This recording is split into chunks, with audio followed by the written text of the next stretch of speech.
Nagsisimula ang pelikula kay Harry na nasa isang park malapit sa Privet Drive. Tinutokso siya ni Dudley sa harap ng mga kaibigan nito, pinagtatawanan siya dahil sa panaginip niya tungkol kay Cedric. Dahil sa inis, inilabas ni Harry ang kanyang wand at tinangkang takutin si Dudley. Pero biglang lumamig ang paligid at lumakas ang hangin sa kabila ng mainit na araw. Akala ni Dudley na si Harry ang gumagawa ng magic, pero naramdaman ni Harry na may paparating, mga Dementor. Tumakbo siya, pero inatake sila. Gumamit si Harry ng Patronus Charm para iligtas ang sarili at si Dudley. Pagkatapos, lumabas si Mrs. Fig, isang matandang babae na pala ay inutusan ni Dumbledore na bantayan si Harry. Inuwi ni Harry si Dudley na halos walang malay. Pagdating nila, dumating ang isang sulat mula sa Ministry of Magic. Ayon dito, dahil ginamit ni Harry ang magic sa harap ng isang muggle, siya ay pinatalsik mula sa paaralan. Isinugod si Dudley sa ospital. Galit na galit si Harry. Pagpatak ng hating gabi, may narinig siyang ingay sa bahay. Dumating sina Mad-Eye Moody at ilan pang wizard para iligtas siya. Sakay ng mga Wallis, isinama nila si Harry. Sa biyahe, nakilala niya sina Nymphadora Tonks at iba pang miyembro ng lumang samahan. Nakarating sila sa isang lihim na lugar na nakatago sa kalagitnaan ng mga muggle na kalye. Sa loob, nakita ni Harry sina Sirius Black, Lupin, at marami pang iba. Ngunit pinapunta siya ni Mrs. Weasley sa itaas. Doon, sinalubong siya ni Ron at Hermione at ipinaliwanag ang lahat.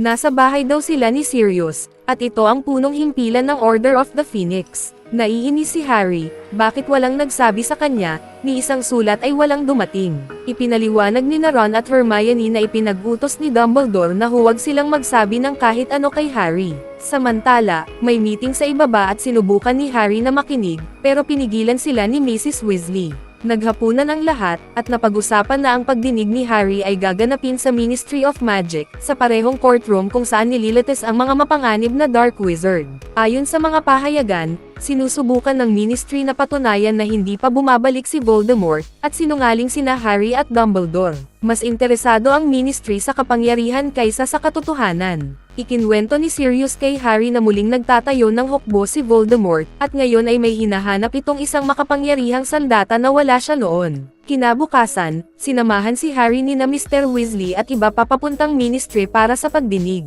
Nagsimula ang paglilitis, at si Cornelius Fudge mismo ang hukom. Naroon din si Dolores Umbridge, ang Undersecretary ng Ministry. Si Dumbledore mismo ang nagtanggol kay Harry. Handa na sana silang parusahan si Harry, pero nagpatotoo si Mrs. Fig na nakita niyang inatake sila ng mga Dementor. Gumamit si Dumbledore ng batas na nagsasabing pwedeng gumamit ng magic sa oras ng panganib, kahit sa harap ng muggle. Nagkaroon ng botohan at napawalang sala si Harry. Makakabalik na siya sa Hogwarts. Sa istasyon ng tren, ipinakita ni Sirius kay Harry ang isang litrato ng orihinal na Order of the Phoenix. Sinabi rin niya na may ilang miyembro na lumayo o napilitang umalis dahil sa pananakot. Unti-unti nang nakakaranas si Harry ng mga pangitain tungkol kay Voldemort. Pagdating nila sa istasyon ng Hogwarts, inasar na naman siya ni Draco Malfoy kaya muling uminit ang ulo ni Harry. Habang papunta sa kastilyo, napansin niyang may humihila sa mga karwaheng sinasakyan nila, mga kakaibang nilalang na parang kalansay na kabayo.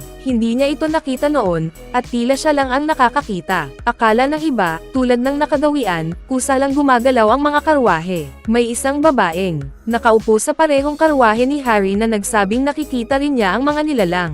Siya si Luna Lovegood.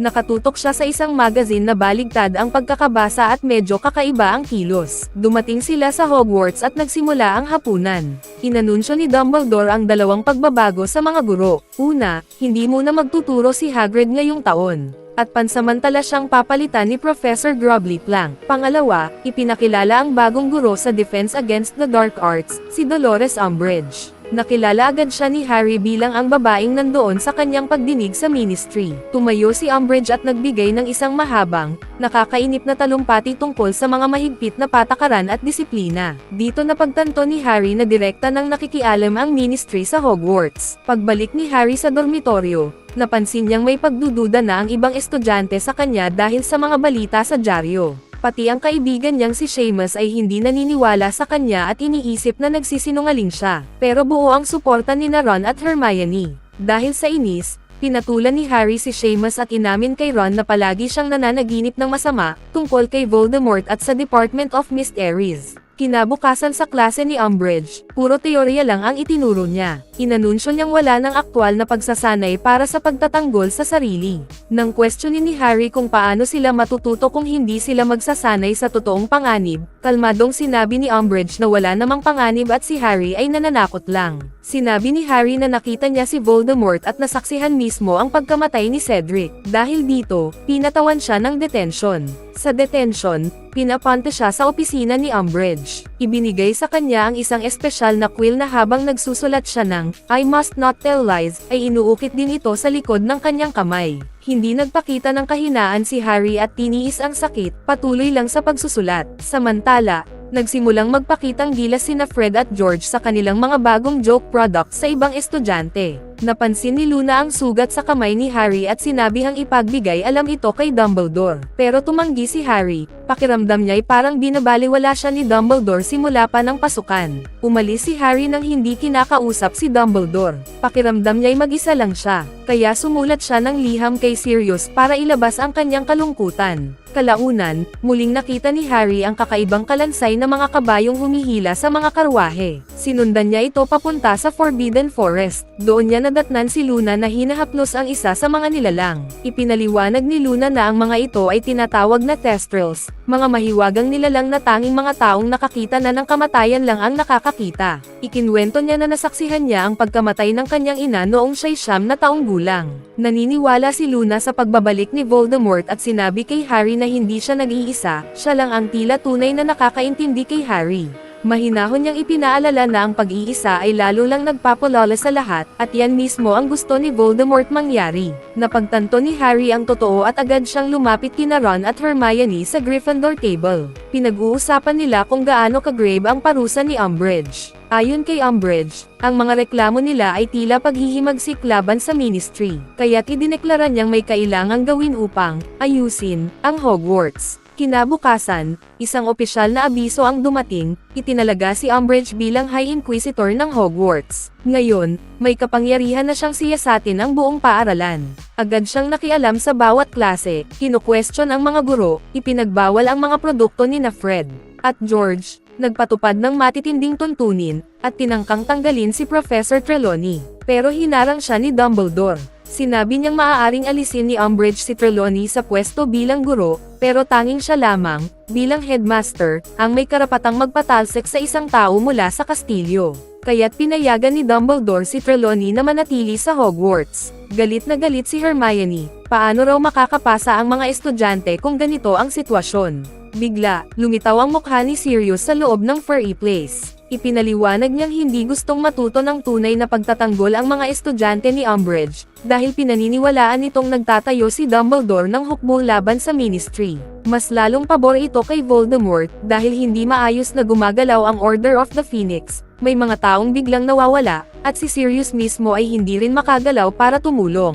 Kaya't dapat tulungan ng bawat isa ang sarili nila. Dahil dito, nagpasya si Hermione, kung ayaw ni Umbridge na turuan sila ng totoong pagtatanggol, dapat may gumawa nito. At ang taong iyon ay si Harry. Nagplano sila ng lihim na pagpupulong sa isang pub sa Hogsmeade. Sa simula, may pagdududa ang ibang estudyante, pero dahil sa mga sinabi ni na Hermione, Ron, at Luna, unti-unting nanambalik ang tiwala nila kay Harry. Bumuo sila ng isang lihim na grupo na pinamumunuan ni Harry, tinawag nilang Dumbledore's Army o DA. Kasama rito ang kambal na sina Potter, sina Fred, George, Ginny, at marami pang iba. Si Cho Chang na may gusto kay Harry ay sumali rin. Nahanap nila ang Room of Requirement, isang mahiwagang silid na lumilitaw lamang kapag kailangan ito ng isang tao. Dito sila nagsimula ng kanilang palihim na pagsasanay, pero naging mapaghinala si Umbridge. Naglabas siya ng bagong patakaran, bawal ang pagtitipon ng mga estudyante ng walang pahintulot, at sino mang lumabag ay mapapalayas. Pero natuklasan ni Neville ang Room of Requirement, at nagpatuloy sila sa lihim na pagsasanay. Nagsimula namang isa-isang tanungin ni Umbridge ang mga estudyante kung miyembro ba sila ng anumang lihim na grupo. Lalong tumindi ang tensyon. Pero sa kabila nito, natuto ang grupo ng maraming makapangyarihang spells. Dumating ang Pasko. Sa huling klase nila bago ang bakasyon, hinalikan ni Harry si Cho Chang. Tinanong siya ni Ron kung ano ang pakiramdam ng halik, at pabirong sinabi ni Hermione, naguguluhan pa si Cho sa pagkamatay ni Cedric, kaya halo-halo ang emosyon niya. Hindi maintindihan ni Ron, pero nagtawanan silang lahat. Maya-maya, nagkaroon si Harry ng panibagong panaginip, ngayon ay nasa paningin siya ng isang ahas na inaatake si Mr. Weasley. Agad siyang dinala kina Dumbledore. Nalaman nilang totoong inatake si Arthur Weasley noong night shift nito. Dahil sa nakita ni Harry, naligtas siya sa tamang oras. Kaya't iniutos ni Dumbledore na turuan siya ni Snape ng occlumency, isang teknik para protektahan ang isip laban sa pagbabasa o pagkukontrol. Sinimulan ni Snape ang pagsasanay, pero hirap si Harry. Hindi niya kayang pigilan si Voldemort sa kanyang isip. Nag-toast ang lahat para kay Harry sa kanyang kabayanihan. Pagkatapos, ipinadala ni Dumbledore sina Harry sa Grimmauld Place. Doon, sinabi ni Harry kay Sirius na pakiramdam niya'y konektado ang isip niya kay Voldemort, na maaaring kontrolin siya, impluwensyahan siya, o tuluyang sirain ang kanyang isipan. Pagbalik nila sa Hogwarts, naroon na si Hagrid. Agad nila siyang dinalaw, pero nauna na si Umbridge. Iniimbestigahan niya si Hagrid, tinatanong kung saan ito nanggaling at kung paano siya nasugatan. Hindi siya nagsabi ng anuman, pero alam ni Harry na galing siya sa isang lihim na misyon para kay Dumbledore.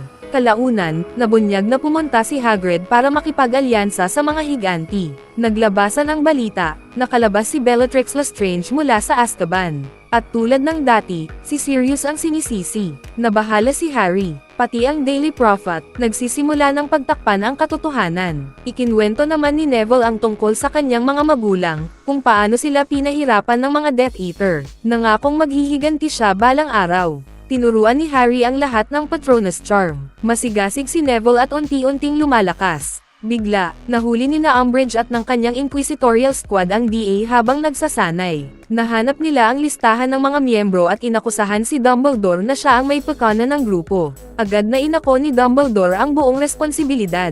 Sinabi niyang siya ang nag-utos kay Harry. Hiningi niya na sana'y manatiling lihim ang insidente, pero dumating sina Cornelius Fudge at iba pang opisyal para arestuhin siya. Tumanggi si Dumbledore at agad na tumakas sa tulong ni Fawkes, ang kanyang Phoenix. Ginawang headmistress si Umbridge. Pinaparusahan ang lahat ng miyembro ng DA. Sinubukan ni Harry na kausapin si Cho Chang, pero iniiwasan na niya ito. Isinama sila ni Hagrid sa gubat para ipakilala ang kanyang kalahating higanteng kapatid na si Grawp. Binuhat ni Grawp si Hermione pero hindi siya sinaktan. Binalaan sila ni Hagrid na bantayan ito habang wala siya. Samantala, patuloy ang pagtuturo ni Snape kay Harry ng occlumency. Ngunit nang palihim na sumilip si Harry sa alaala ni Snape, nakita niyang inaapi ito ng sariling ama niya noong kabataan pa. Nagalit si Snape at agad tinapos ang mga aralin. Maya-maya, nakita ni Harry ang isang estudyanteng umiiyak matapos parusahan ni Umbridge. Sa gitna ng exams, pinalaya nila ang napakaraming paputok at lumikha ng kaguluhan sa buong eskwelahan, binuwag ang lahat ng sistema ni Umbridge.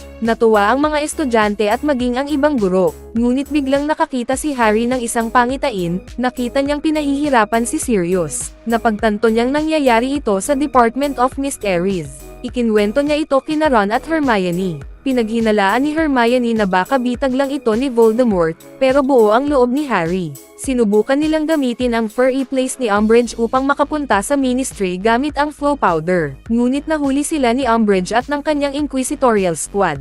Tinangkang painumin ni Umbridge si Harry ng Veritaserum pero wala na siyang natitirang supply. Sa halip, tinakat niya si Harry na gagamit siya ng Cruciatus Curse. Niloko siya ni Hermione at sinabing ipapakita nila ang lihim na sandata ni Dumbledore sa gubat. Pagdating nila roon, hinarap sila ng mga sentor na matagal nang galit kay Umbridge. Ininsulto niya ang mga ito at sinubukang umatake.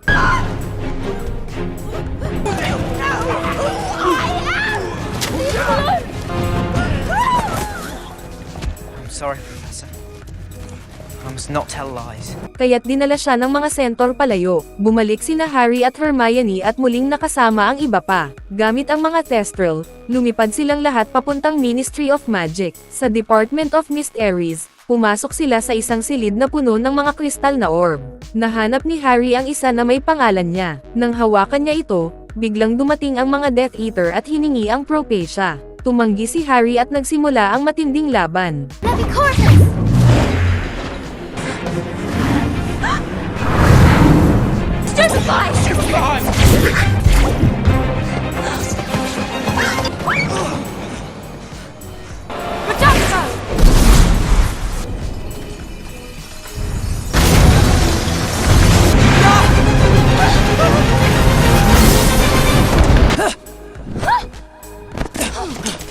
Matapang na lumaban ang mga miyembro ng DA pero unti-unti silang nahuli. Sinubukang kunin ni Lucius Malfoy ang Propecia.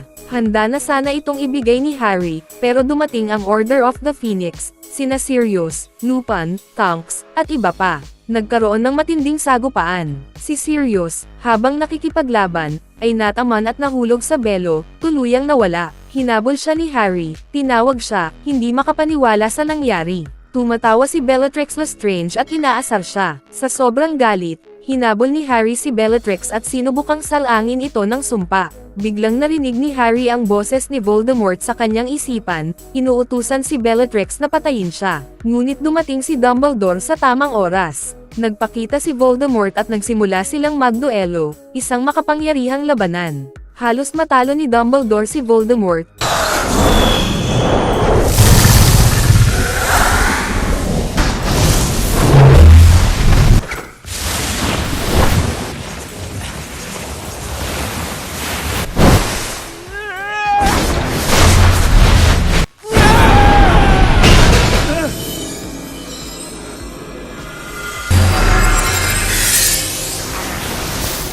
Pero saglit siyang natalo nito. Sinubukan ni Voldemort na sakupin ang katawan ni Harry, gamitin siya bilang sisidlan. Sa kabila ng sakit, lumaban si Harry gamit ang kapangyarihan ng pagmamahal at emosyon.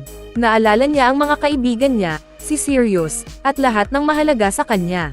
Dahil dito, naitaboy niya si Voldemort palabas ng kanyang katawan.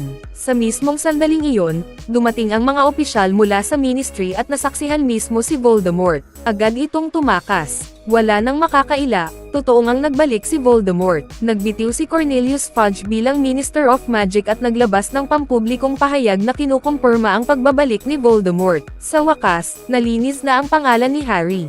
Napatunayan niyang hindi siya nagsisinungaling mula pa sa simula, pero kahit na totoo na ang lahat, nananatili ang bigat sa puso ni Harry sa pagkawala ni Sirius. Dinalaw siya ni Dumbledore sa kanyang silid at sinikap siyang damayan. Ipinaliwanag ang lahat at tinulungan siyang unawain ang sakit na kanyang dinadala. Kinabukasan, nagsiuwian na ang lahat ng estudyante para sa summer break. At bago tayo magtapos ay isa-shoutout muna natin si Joshua Tubianusa, Yeni Gamban, Noah Kilbor Inget, Carlo Hayagan, Ray Paso Jan Mervay, John G. Joseph Lee, Jomar Kamanian, Brens Ocampo from Guadalupe, Cebu City, Nonoy Mar from South Korea, at Rogan Paul Dizon from Mati, Davao Oriental. Mag-subscribe na kung hindi ka pa nakasubscribe, pindutin na rin ang notification bell at like button para sa marami pang movie recap katulad nito, at mag-iwan ng comment down below. And as always, thank you for watching.